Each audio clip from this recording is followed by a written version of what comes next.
नमस्कार. मी भाऊ तोरसेकर. तुम्ही बघत आहात प्रतिपक्ष. मित्रांनो, तुम्ही लोहाराची भट्टी बघितली का? अजूनही खेड्यापाड्यामध्ये कोयते असतील, नांगराचा फाळ असेल किंवा वेगवेगळी लहान मोठी अवजारं असतील, ती बनवण्यासाठी गावोगाव फिरणारे किंवा एखाद्या मोठ्या तालुक्याच्या ठिकाणी छोटं मोठं दुकान टाकून बसलेले लोहार तुम्ही बघितले असतील. छोट्या छोट्या प्रमाणावर काम करतात, मोठ्याही प्रमाणावर काम करणारे आहेत. पण ही लोहाराची भट्टी असते, तिचं काम कसं चालतंय तुम्ही बघितलंय? एक कुठला तरी वेडा वाकडा लोखंडाचा तुकडा असतो आणि तो त्या दगडी कोळशाच्या रणरणत्या आगीमध्ये टाकून तांबडा बुंद केला जातो, लाल लाल बुंद होतो तो लोखंडाचा तुकडा. मग त्या चिमटीमध्ये पकडून तो लोहार त्या ऐरणीवर घेतो. डाव्या हाताने तो लोखंडाचा चिमटीचा तुकडा पकडलेला असतो आणि उजव्या हातात त्याच्या एक छोटी हातोडी असते आणि समोर त्याची बायको किंवा भाऊ वगैरे कोणतरी मोठा घण घेऊन उभा असतो आणि तो ऐरणीवर तो लोखंडाचा तांबड्या बुंद तुकडा फिरवून त्याच्यावर इकडून घण पडतो, इकडून हातोडा पडतो आणि त्याचा आकार बदलत जातो. आकार तापून तापून लाल झालेलं लोखंड असतं, हे घण खात खात खात त्याचा आकार बदलतो आणि जेव्हा त्याचा तांबूसपणा कमी होतो तेव्हा परत तो तुकडा त्या रणरणत्या आगीमध्ये, दगडी कोळशाच्या आगीमध्ये टाकला जातो. हिंदीमध्ये एक वाक्प्रचार पण आहे, लोहा गरम है हातोडा मार लेना.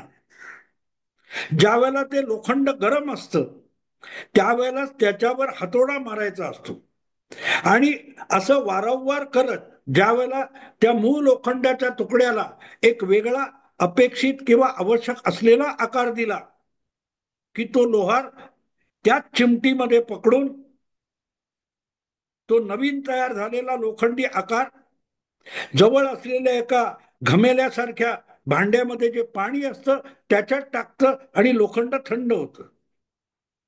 ज्या आकारात ते लोखंड असतं तिथून वेगळ्या आकारात आल्यानंतर ते पाण्यात टाकलं जातं. तोपर्यंत परत परत गरम करून त्याच्यावर घणाचे घाव घातले जातात आणि त्याचा आकार बदलला जातो. कधी वाकडा तिकडा, वर्तुळाकार, कधी लांबट वगैरे वगैरे. एक बाजू धारदार, एक बाजू बोथट वगैरे कोयते बनवले जातात. हे मी एवढ्यासाठी सांगितलं की ज्या वेळेला त्या भट्टीत टाकून लोखंड गरम केलं जातं आणि ते तांबडं बुंद होतं तेव्हा ते ऐरणीवर घेतलं जातं आणि ऐरणीवर घेतल्यानंतर त्याच्यावर दणादण घणाचे घाव घातले जातात, हातोड्याचे घाव घातले जातात आणि त्याचा आकार बदलण्याची प्रक्रिया सुरू केली जाते. पण तुम्ही कधीतरी असा लोहार बघितलाय का की ज्याने तो अत्यंत तांबडा बुंद झालेला लोखंडाचा तुकडा जो असतो तो लाल बुंद करायचा आणि लाल बुंद केल्यानंतर चला आता पुढचं करूया म्हटल्यानंतर तो उचलायचा आणि त्या पाण्याने भरलेल्या घमेल्यात टाकून द्यायचा की परत तो लोखंडाचा तुकडा जसा आहे तसाच राहतो. त्याच्यावर कुठलाही बदल होत नाही, कुठलाही परिणाम होत नाही. लोखंड जैसे थे. 5 जुलै वरडीच्या डोम मध्ये दोन ठाकरे बंधू एकत्र आल्यानंतर जो भव्य दिव्य दिव्य असा मेळावा झाला, विजय मेळावा, अख्खा महाराष्ट्र गदगदला. माध्यमांच्या बातम्या तुम्ही ऐकायच्या असेल, अख्खा महाराष्ट्र गदगदला. डोळ्यात प्राण आणून महाराष्ट्र जणू काय दोन बंधू एकत्र यावे म्हणून प्रतीक्षा करत होता आणि आता मी सुखाने जीव सोडतो म्हणून महाराष्ट्राच्या जनतेने जीव सोडला आणि सगळी मराठी जनता मरून गेली.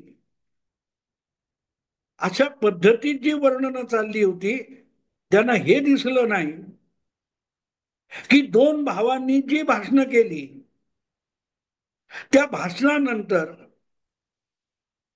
जो परिणाम साधायचा होता तो परिणाम साधला गेला का? परिस्थिती बदलली का?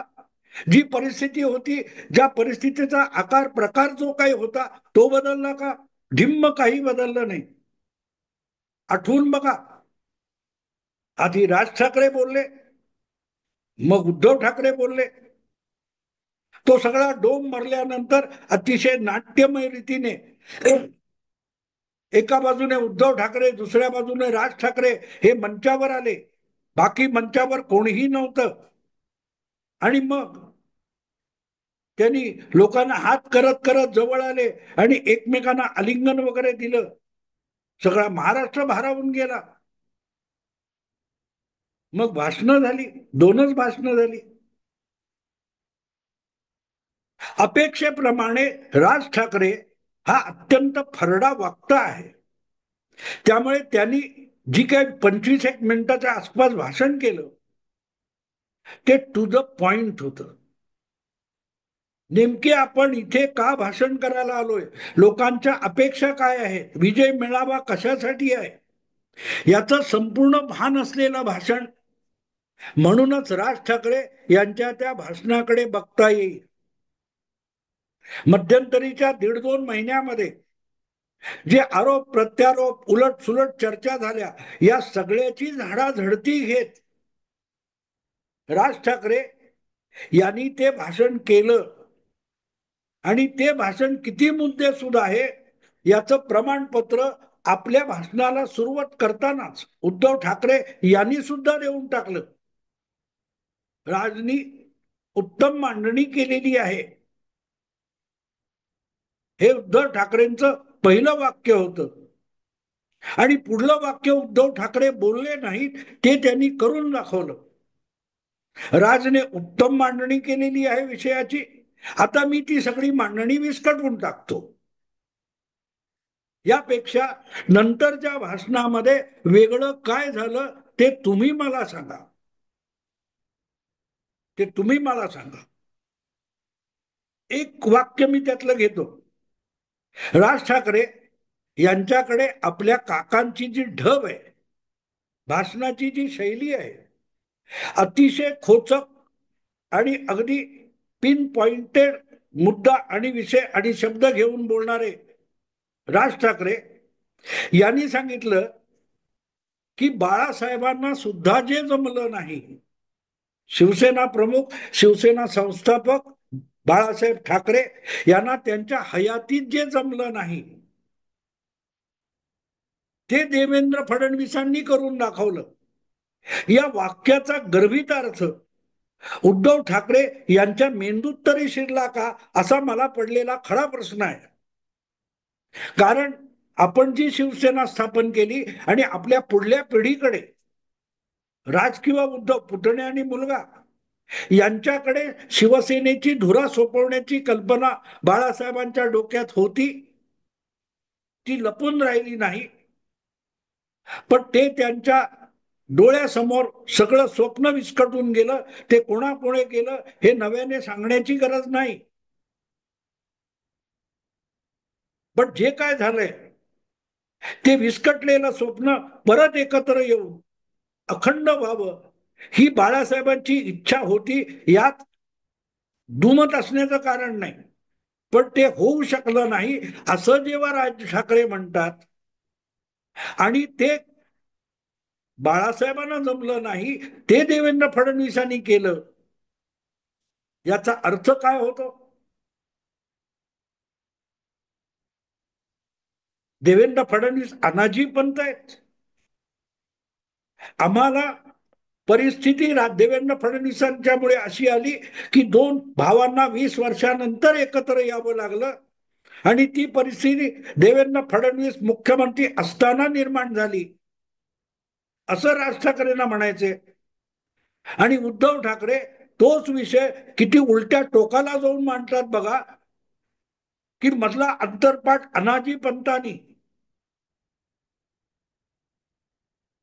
तुम्हाला वेगळं व्हावं, तुम्ही वेगळं व्हावं, तुमच्यात फाटाफूट व्हावी, यासाठी देवेंद्र फडणवीसांनी नेमकं काय केलं होतं?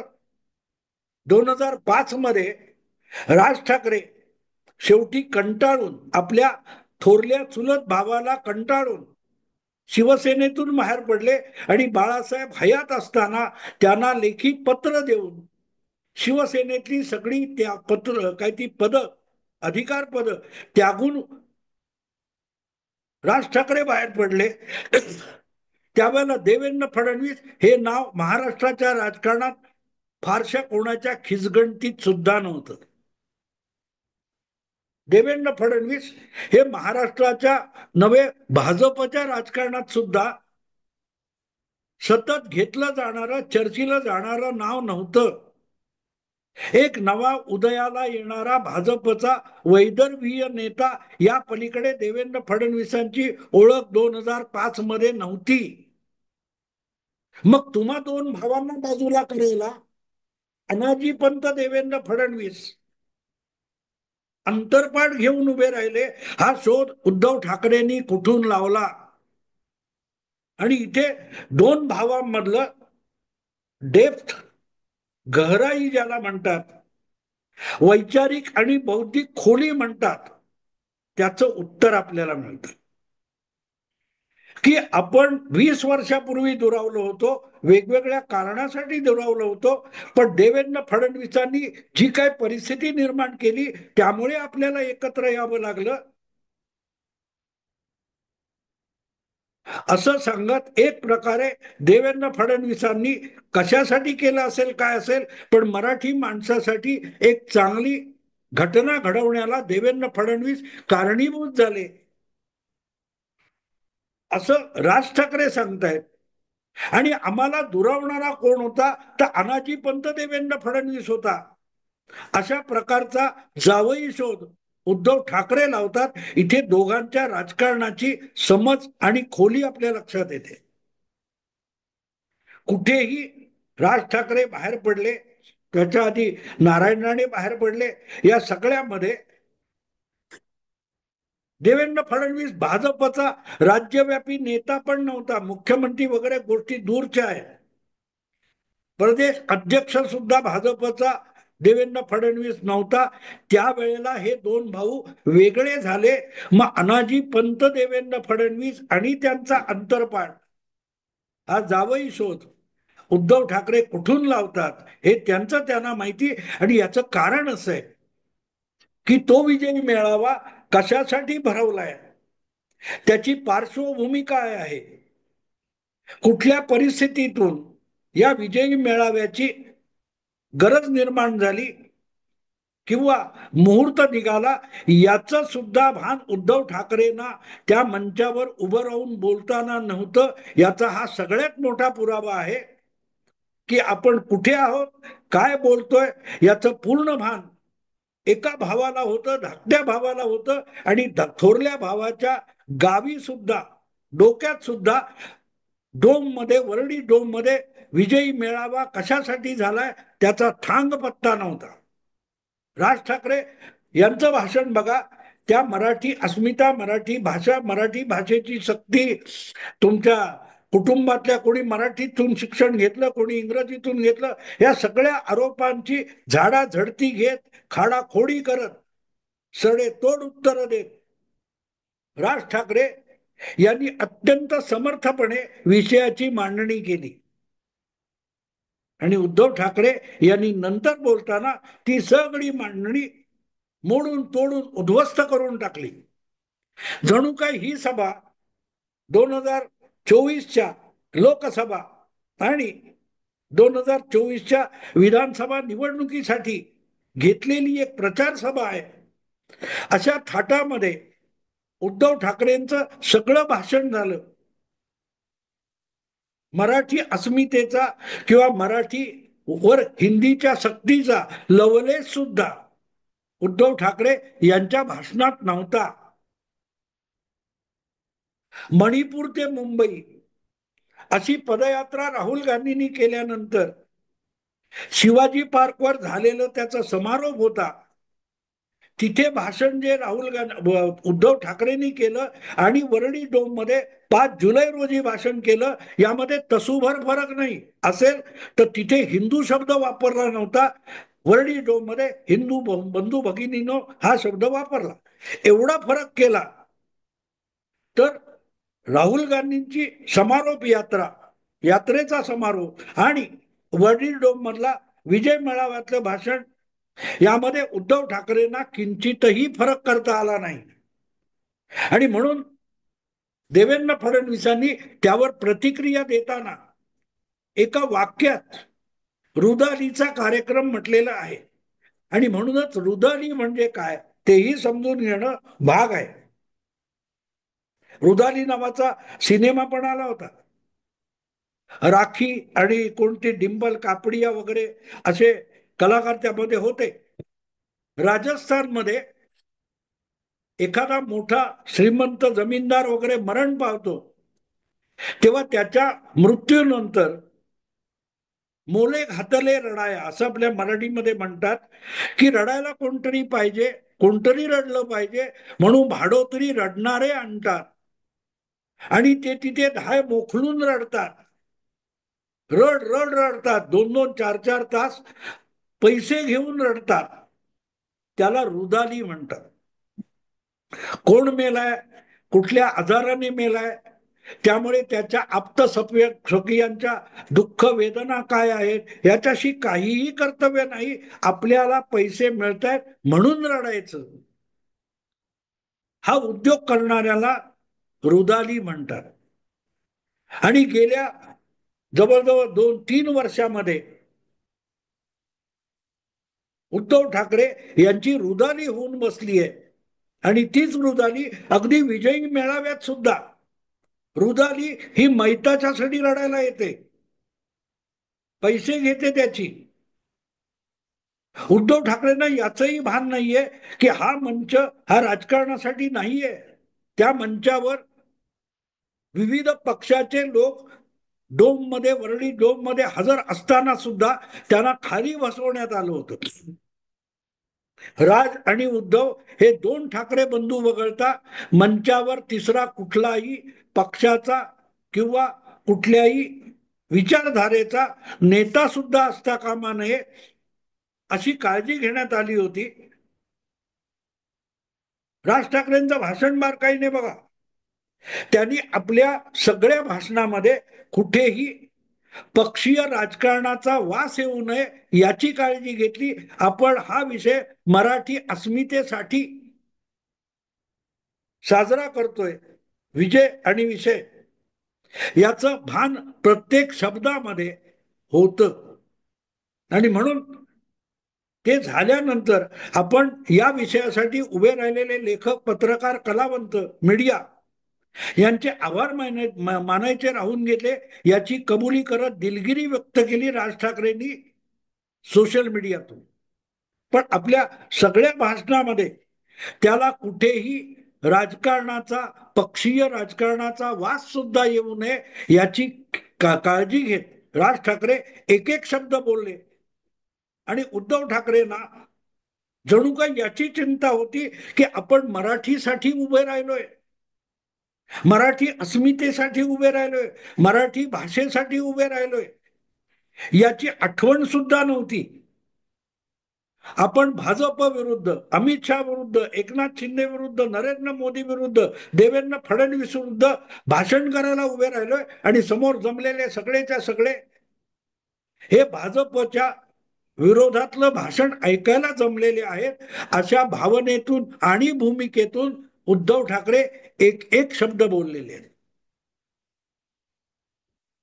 आणि त्यामुळे मग ज्यावेळेला तुम्हाला कोणाला शिव्या घालायच्या असतात तेव्हा शिव्या घालताना तर्कबुद्धी ही गहाण ठेवावी लागते, अर्थशून्य बोलावं लागतं. तेव्हा अशा ठिकाणी जाऊन आपल्याला परत एकदा भाजप आणि देवेंद्र फडणवीस यांना शिव्या शापच द्यायचे तर तयारी कशाला करायला पाहिजे, त्याची गरज उद्धव ठाकरेंना वाटण्याची शक्यताच नव्हती. आणि त्यांनी अपेक्षेप्रमाणे ते भाषण केलं.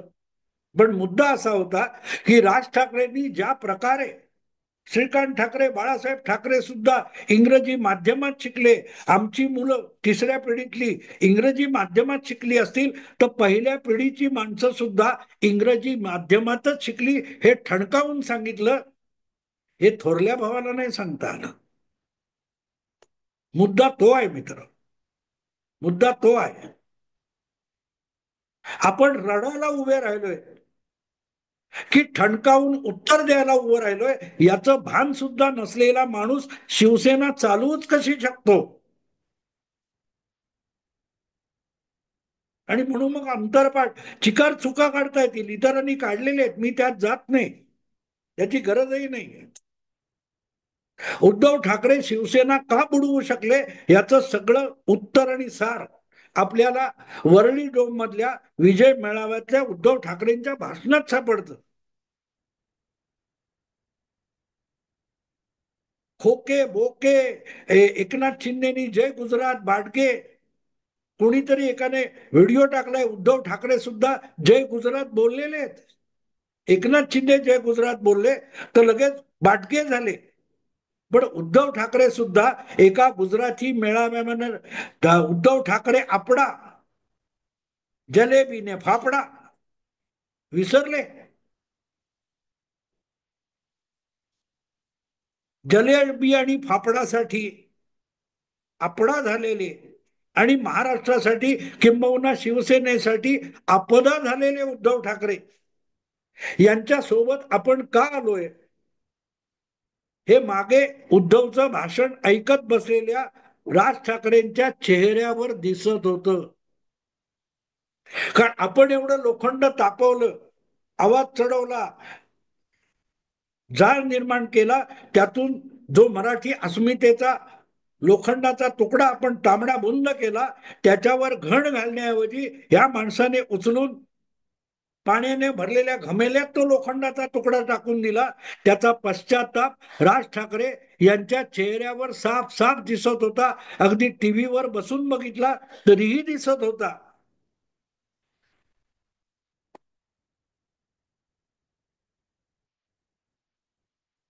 का शिवसेना बुडाली, शिवसेनेचे 3 तुकडे का झाले, या सगळ्याचं उत्तर एक प्रकारे त्या विजय मेळाव्यात उद्धव ठाकरेंनी दिलं. मराठी अस्मिता, हिंदी सक्ती हे सगळे विषय याचा दूरान्वये त्या भाषणाशी संबंध नव्हता, एवढंच सत्य आहे.